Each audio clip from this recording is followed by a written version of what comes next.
So, what is real?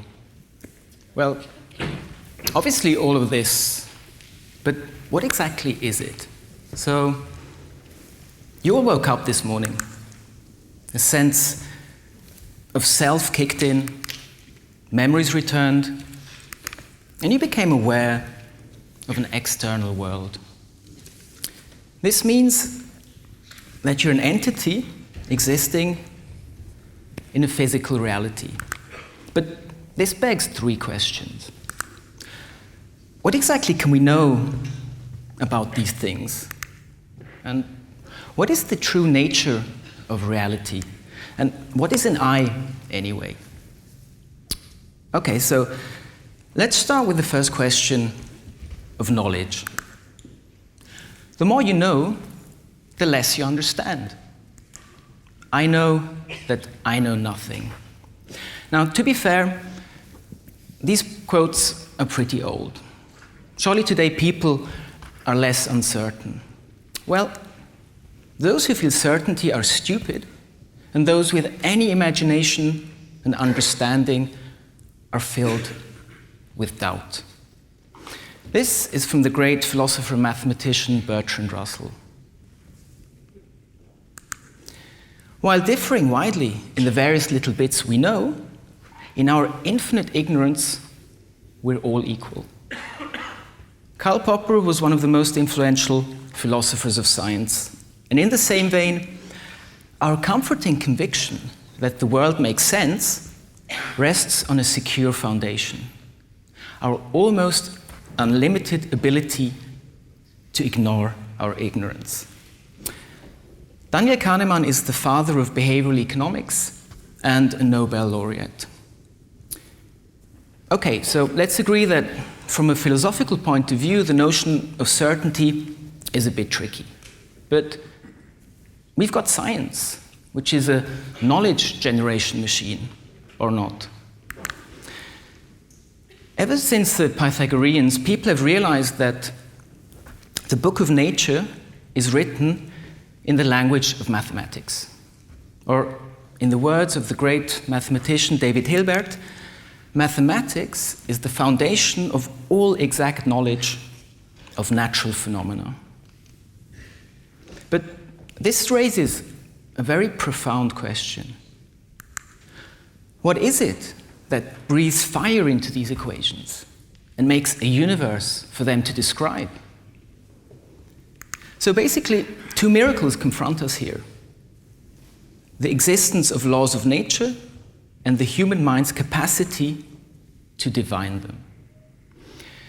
You all know Stephen Hawking, and Eugene Wigner received the Nobel Prize for Physics in the 60s.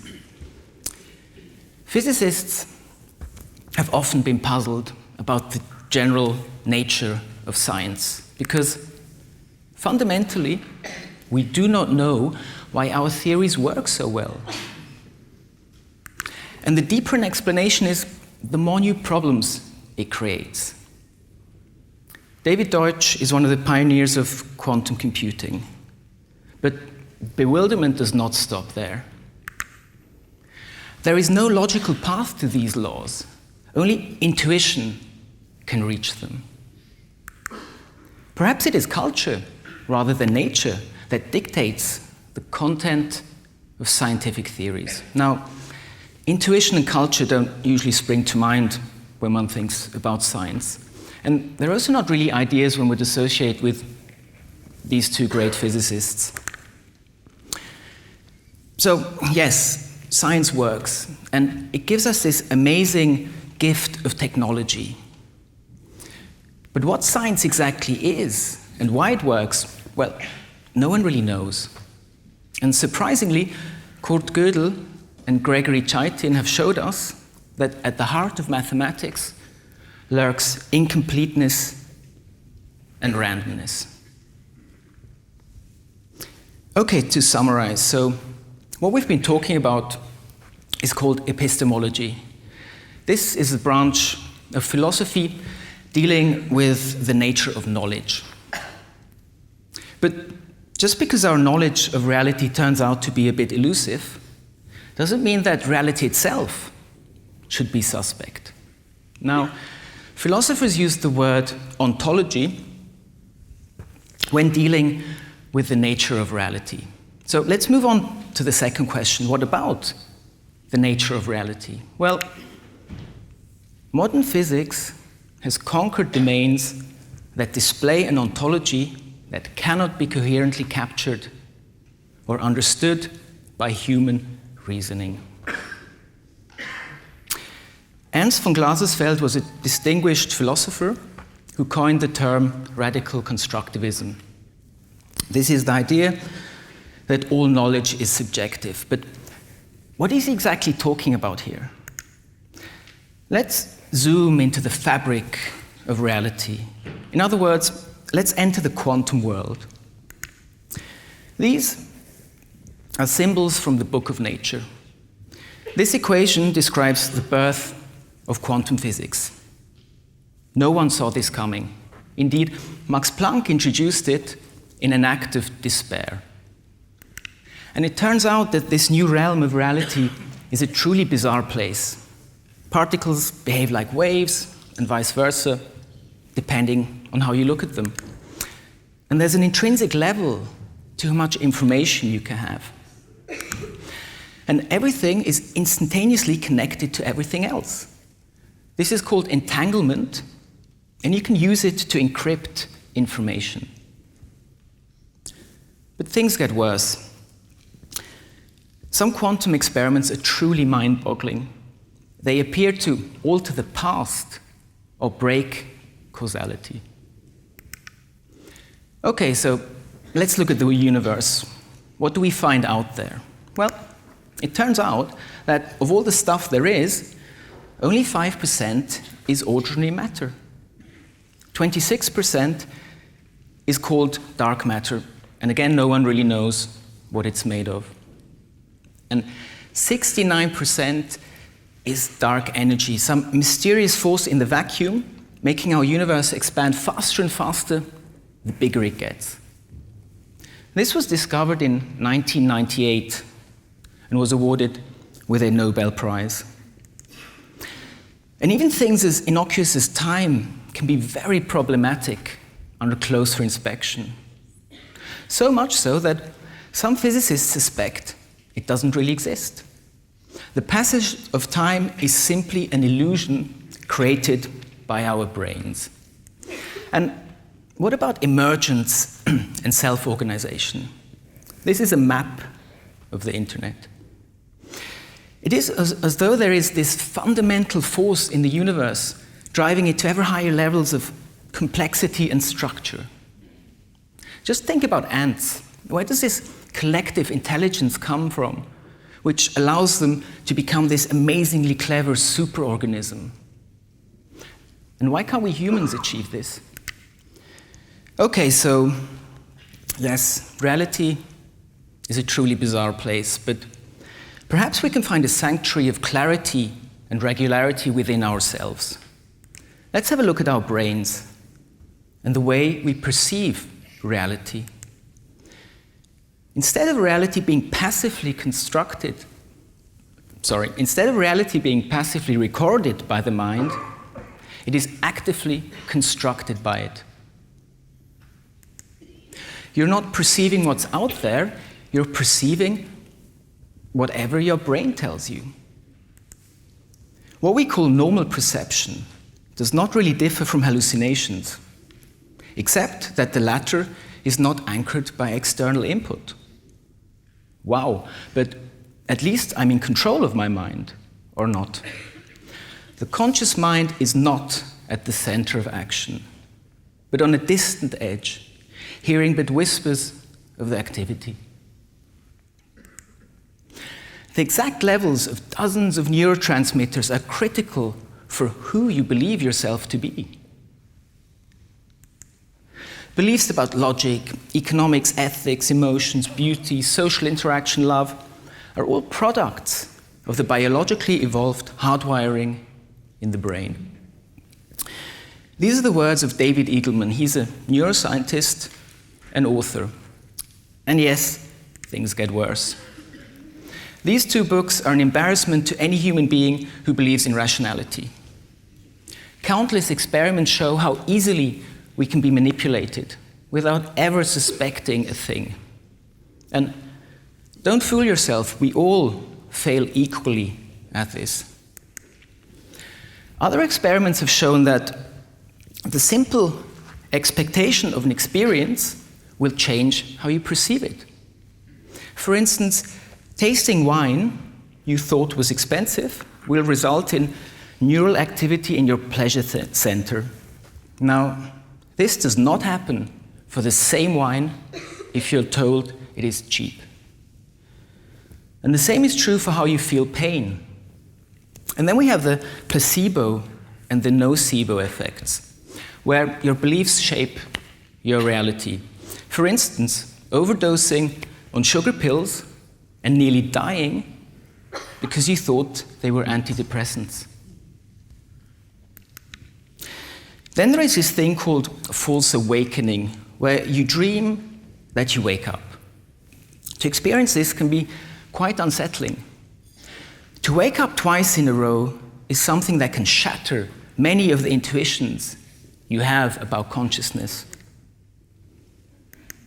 That the vividness, the coherence, and the crispness of a conscious experience are evidence that you are really in touch with reality.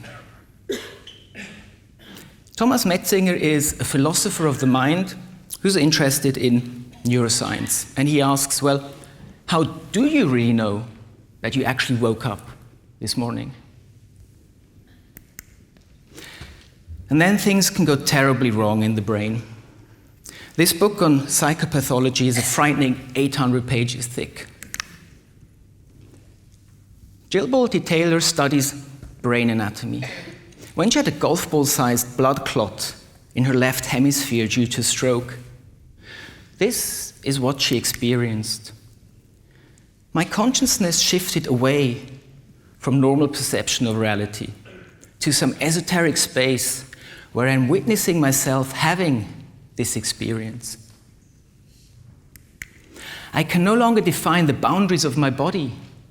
I can't define where I begin and where I end. I felt at one with all the energy that was, and it was beautiful there. Now, these aren't really words I would expect to hear from someone whose left brain is being damaged, but rather from someone like this. This is Christian Rätsch. He's an anthropologist specialized in ethnopharmacology. His book, called The Encyclopedia of Psychoactive Plants, is 1,000 pages thick. And remember what Eagleman told us about hallucinations. They're just as real. This insight perhaps prompted the next quote. There are these extraordinary other types of universe. Aldous Huxley was talking about his experiences with LSD. So, what does this all mean? Where does this leave us? Well, if we are really honest, the answer is we don't know. So we're back to René Descartes. I think, therefore I exist. So the only thing I cannot deny is that I'm having a subjective experience now, and that is all. But perhaps we can do better. Perhaps if you're willing to give up some of our cherished beliefs about reality, we can start to understand more. And there's a glimmer on the horizon. Information is physical. All things physical are information theoretic. John Wheeler helped develop general relativity, and he gave us the word black hole. And Rolf Landauer made important contributions to information processing in the 60s. The universe is made not of chunks of stuff, but chunks of information, ones and zeros. Quantum physics requires us to abandon the distinction between information and reality. Seth Lloyd and Anton Zeilinger are currently pioneering the field of quantum information. they're helping us build quantum computers. A second theme is that we are in fact involved in creating reality. This is an idea that goes back to Immanuel Kant and can also be found in Buddhism. This is a participatory universe. Reality is something that comes into being through the very act of human cognition. Consciousness is all that exists. Space-time and matter never were fundamental denizens of the universe, but have always been among the humbler contents of consciousness. Richard Tarnas is a historian and author of the book called The Passion of the Western Mind, an epic journey looking at all the ideas that have shaped our modern worldview. And Donald Huffman is a cognitive scientist. So, to continue with this idea, our belief that there is a single universe shared by multiple observers is wrong. Instead, each observer has their own universe. This cosmic solipsism turns on all our common sense notions about the world. Then again, fundamental physics has a long history of disregarding our common sense notions. Amanda Gefter is a science journalist and author. And solipsism is the view that only one's own mind exists. Perhaps her idea can be summarized as follows. Objectivity is the illusion that observations are made without an observer. Heinz von Förster was a physicist and philosopher and one of the pioneers of cybernetics. So finally, a word of caution.